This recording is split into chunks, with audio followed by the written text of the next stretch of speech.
Hello friends, this is Himanshu Ranjan. Today I came up for all the candidate who has given the examination for the post of ET Finance का जो examination हुआ था NTPC का. So many of the students are asking to me कि what will be the expected cutoff for ET Finance of NTPC. Okay, for this regarding today I am making one video for all of you because many of the candidate are asking to me in comments of any videos or in telegram also they are asking what will be the expected cutoff for ET Finance NTPC. Okay, for that regarding I am making this video. So first of all, now I am just telling to you the total number of question for NTPC ET Finance is total number of question is 120. Okay, total number of question is 120.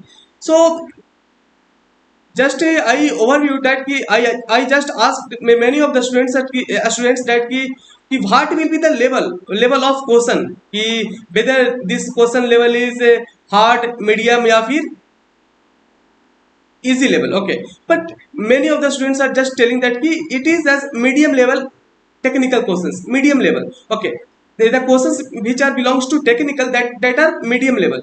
So you just think that ki medium level question is there, so many of the students are score good, many students score good. Okay, so here technical question asked is 70 and non-technical 50, then total number of question is 120. Okay, so in technical I just think that many of the students who just prepared well for the ET Finance NTPC, they can score at least 55 from the 70 and they can easily score 25 to 30 from the non-technical portion. Then I just think that the students who are belongs to general category, their cutoff will be goes beyond 85. Okay, this is the expected cutoff which I analyze by asking to many candidates who has given the examination for the post of ET Finance NTPC.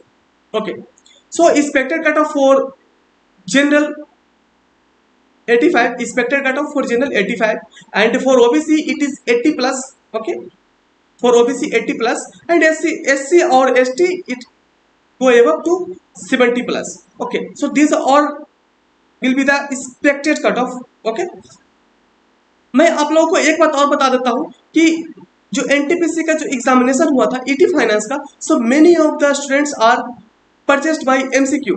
Okay, so many of the students are just telling to me that कि बहुत सारे questions मेरे MCQ से पूछा गया था, बहुत सारे क्वेश्चंस मेरे एमसीक्यू से पूछा गया था and many questions are also comes from the because जब मैं बनाया जो MCQ, so I am just not preparing that के एमसीक्यू, उसके साथ साथ I am also giving the explanation wherever it is required.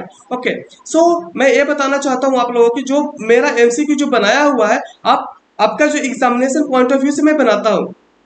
हर एक कंपनी का सिलेबस अलग अलग होता है. आप ऐसा मत समझो कि हर एक कंपनी का जो पीएसयू है उसका सिलेबस एक ही, आप एक ही चीज पढ़ के जाओगे हर एक कंपनी में, हर एक कंपनी का एग्जामिनेशन में, तो आपके लिए बेनिफिशियल. ऐसा नहीं है. हर एक कंपनी का अपना एक सिलेबस होता है, हर एक कंपनी का एक क्वेश्चन का पैटर्न होता है कि वो कहाँ से पूछते हैं. ओके, सो मैंने भी उसी टाइप से मैं क्वेश्चंस बनाया हूँ और हर एक कंपनी वाइज मैं बनाता हूँ कि इस कंपनी का किस टाइप का क्वेश्चन पूछा जाता है. प्रीवियस ईयर का क्वेश्चन पेपर मैं देख करके एनालाइज करता हूँ कि इन लोगों का क्वेश्चन कहाँ से पूछता है ज्यादा, क्योंकि अगर बात किया जाए सिलेबस का तो सिलेबस बहुत ही ज्यादा ब्रॉड है. ओके, एवरीथिंग आप पढ़ाई नहीं कर सकते हो. ओके, सो आपको जो काफी जो होता है कि आप काफी एनालिसिस करके जो बनाया जाता है वो मैं किया हूँ और आप लोगों के लिए प्रोवाइड करता हूँ. ओके, और मैं जो एमसीक्यू आप लोगों को जो प्रोवाइड करता हूँ मात्र 500 में प्रोवाइड करता हूँ आप लोगों के लिए. फिर से एनटीपीसी ने वैकेंसी निकाला है, अगर फिर से मौका आप लोगों को एनटीपीसी दिया है, इस बार आप अच्छा से प्रिपरेशन करो और आप लोगों के लिए मैंने एमसीक्यू जो है वो मात्र 500 में सेल कर रहा हूँ और उसमें आपको 2500 2500 प्लस एमसीक्यू आपको उसमें रहेगा. मोर देन 300 उसमें आपको वन लाइनर क्वेश्चंस रहेगा. सो मैंने बहुत सारे चीज उसमें इंप्रूवमेंट किया है, बहुत सारे चीज उसमें इंक्लूड किया है.